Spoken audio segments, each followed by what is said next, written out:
বন্ধুরা, সর্দিতে এমন যে শিশুর অবস্থা দেখে সন্দেহ হয় বুঝি হাঁপানির টান।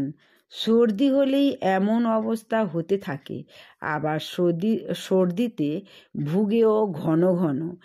এক্ষেত্রে জয়ন্তী পাতার রস একটু গরম করে 2-3 ফোঁটা দুধে মিশিয়ে খাওয়াতে হবে।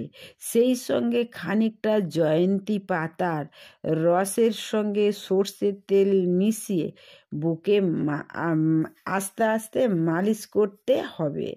এর দ্বারা বুকে জমা সর্দি তরল হয়ে বমি ও দাস্তের সঙ্গে বেরিয়ে যাবে। হাঁপানির মতো অবস্থা আর হবে না।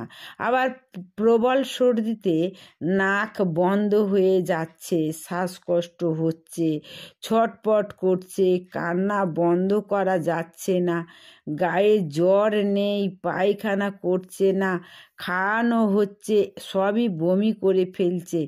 এক্ষেত্রে রুদ্রজটার রস 2-3 ফোঁটা একটু দুধের সঙ্গে খাওয়ালে দেখা যাবে সেটাও বমি করে তুলে দিচ্ছে। তা 3-4 ঘন্টা বাদে আরও একবার ওই একই মাত্রায় খাওয়াতে হবে। এটা খাওয়াতে হবে শিশুর বয়স ও কালাকাল বিবেচনা করে। সে কারণে কোনো চিকিৎসকের পরামর্শ নিয়েই খাওয়ানো উচিত বলে মনে করি। তোমরা ভালো থেকো, সুস্থ থেকো।